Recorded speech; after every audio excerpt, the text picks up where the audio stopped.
In part 1 of the stuffed taco blanket, you'll learn to crochet the blanket from the sour cream out. Then later in the series, you'll learn to garnish your taco blanket with lettuce, grated cheese, and tomato edgings. These same playful, colorful taco-inspired details gather together when folded to create a stuffed taco pillow. You can find the companion pattern through the link in the description below. For now, grab your yarn and get ready. Let's have a taco party. The stuffed taco blanket begins with the pocket. The pocket includes both the foundation row and pattern row, both of which are used throughout the project. Keep in mind that the size of the pocket depends on how many curved sections you want in the folded taco blanket. I will be demonstrating the 2 curved version. Form a slip knot to begin our foundation chain, and we're going to chain 63. It's important that you start with a foundation chain for this particular pattern. Don't make it too tight. Now we're going to roll it over and be working in the 3rd loop on the back of each of the chains. But we have to do one more thing first. We're going to chain 1 quite tightly. Then we're going to pull up this loop on the hook to the height of a double crochet, and we're going to put our thumb right on that loop on our hook, twist it forward and then up between your thumb and the feeder yarn. Skip that first tight chain, and in the 3rd loop on the back of the next chain, you're going to insert your hook and pull up a loop. Now you're going to yarn over and pull through that one loop and behind the other loop. Now you have the original loop here and the loop you pulled up. Yarn over and pull through 2 loops. Doesn't that look like a beautiful double crochet instead of a turning chain? Now we're going to yarn over, and working in the 3rd loop on the back, we're going to work a double crochet in each one of the chains all the way to the end. And I'll meet you then so that I can show you how to end this row, but more importantly, how to begin the next row.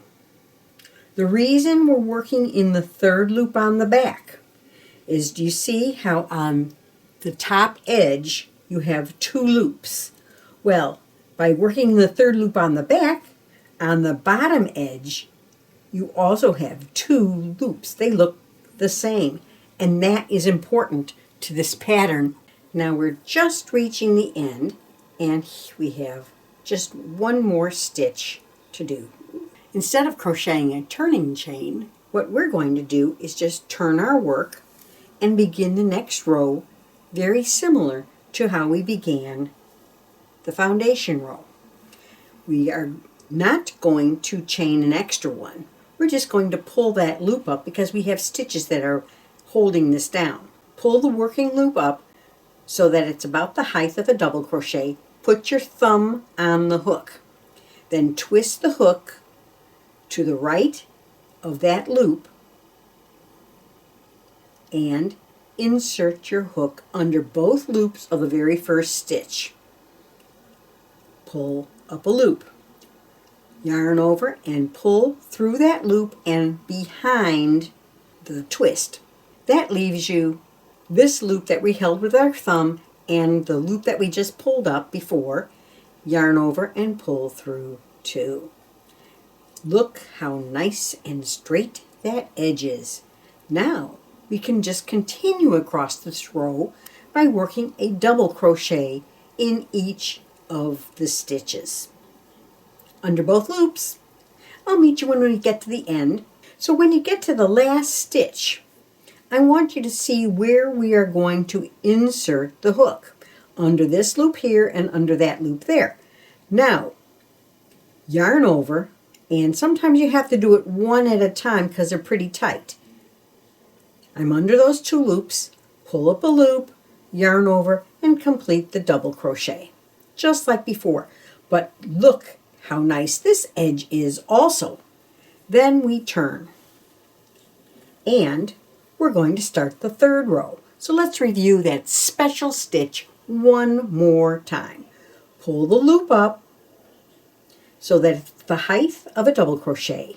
Put your thumb on it. It takes a little bit of practice. Put your thumb on it, twist the hook around from the right to the back, then right into the stitch where you want to go. Pull up a loop, then yarn over, pull through the loop, and pull that working loop behind those twisted stitches. That still leaves you 2 loops on your hook. One was the one that you held with your thumb, and the other is the one that you just pulled through. Yarn over and pull through those 2 loops. Then just continue across all the way to the end. So you will be working this pattern row until you have a total of 17 rows from the beginning. I'll meet you then. Once we have the 17 rows on the pocket, we're going to do the final row. And this is a trim row. Do not turn after the last row. Chain 1, and in the second chain from the hook, going to the right, from left to right, we're going to work a reverse single crochet. So in the next stitch, under both loops, insert your hook, pull up a loop to do a single crochet. Bring the loop that you're pulling up to the left of the loop on the hook, yarn over, and pull through 2. And now we're going to just work all the way to the end. When you get to the end, what you want to do is you want to put a reverse single crochet in the second stitch from the end, and then in the end you're just going to insert your hook through those top 2 loops and slip stitch, because the reverse single crochet from the second stitch will kind of lean over that end stitch. You don't want it to lean beyond your edge. Cut your yarn, leaving an 18-inch yarn tail for later use. So we can just set this aside right now. The main blanket starts in the middle with a dollop of sour cream. Using white, form a slip knot and chain 126. Then add 1 more tight chain to transition to the foundation row with the special turning double crochet, and at the same time making sure to work in the 3rd loop on the back of the foundation chain. Complete the foundation row exactly the same way as you did for the pocket. Once your foundation row is complete, I'll meet you at the start of row 2. Now we're going to chain 1, and working under both loops, we're going to put a single crochet at the base of in the same stitch at the base of the chain. Here we go, right there in that very first chain, and in the next stitch, right there, under both loops. All the work is done under both loops from this point on. Now we're going to do a front popcorn stitch. And by that I mean we're going to yarn over and we're going to work 4 double crochets all into the next stitch.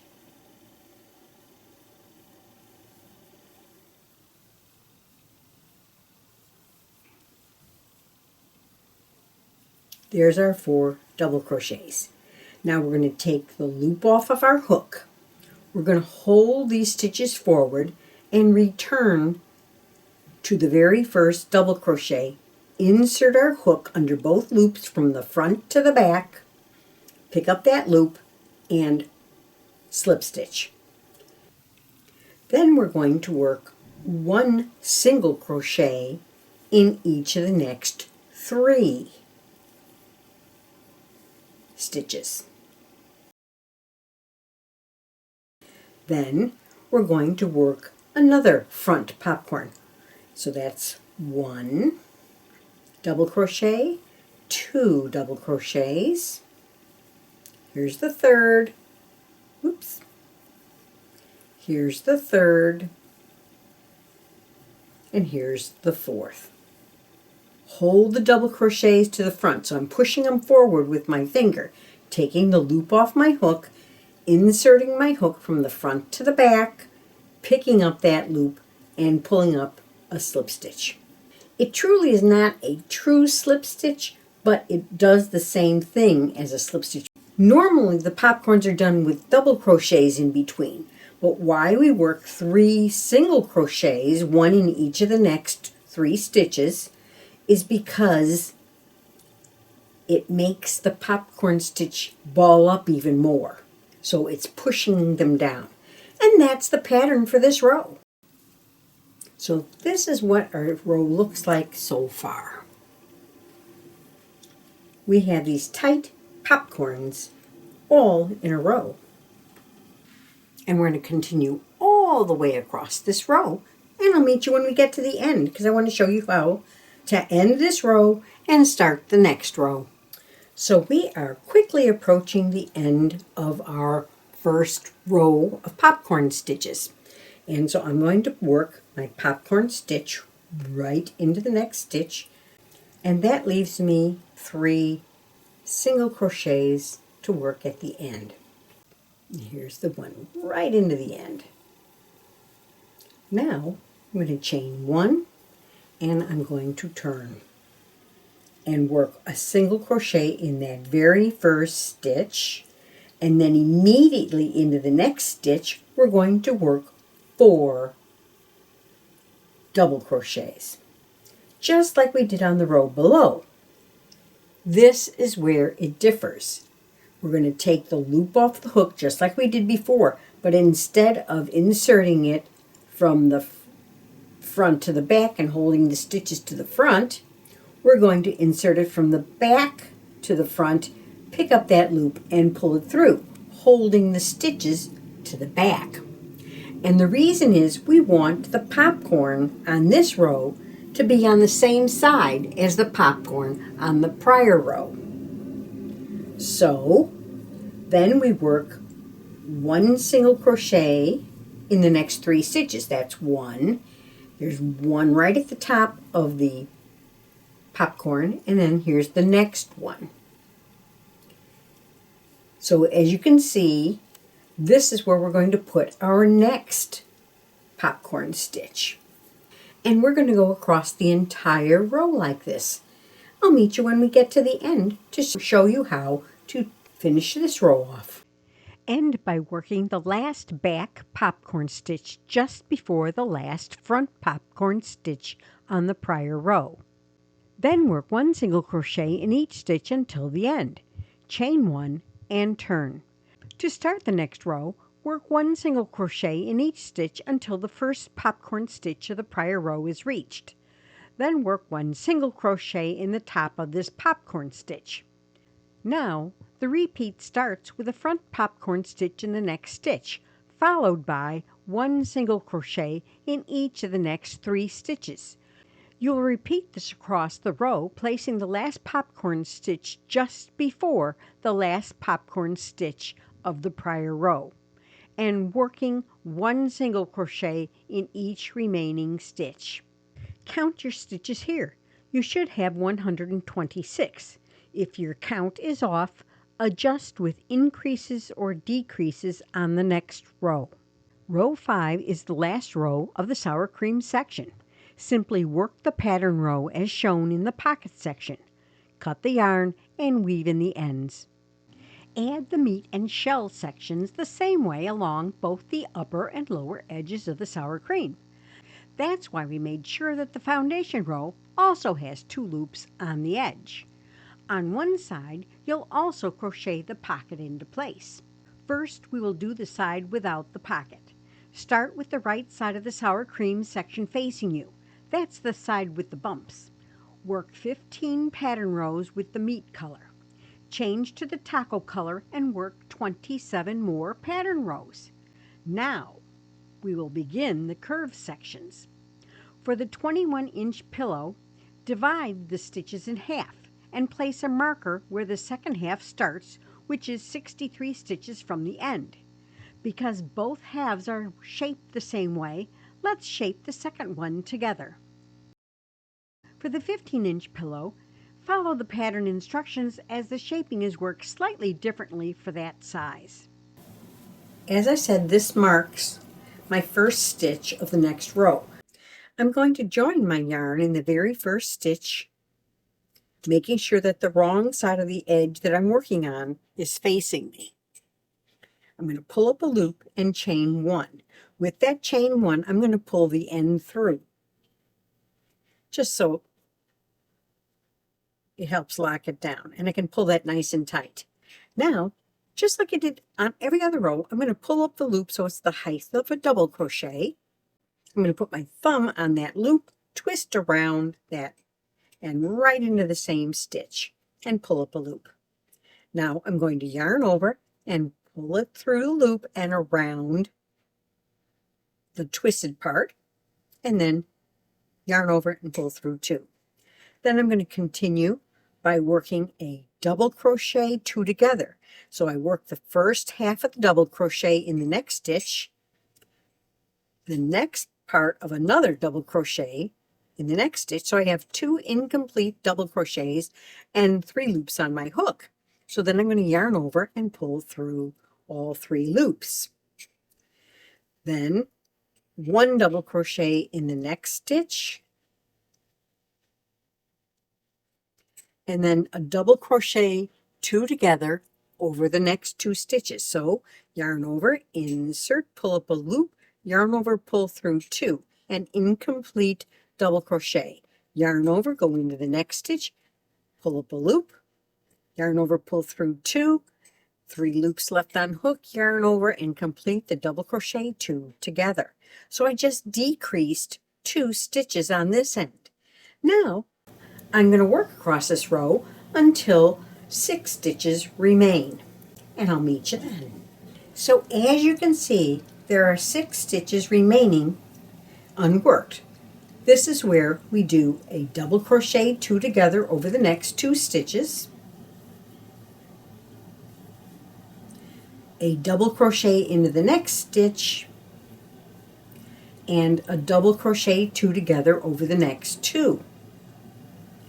Once we've done that, there's only 1 stitch left, and that's our end stitch, and we're going to put our double crochet into that last stitch, and we're going to turn.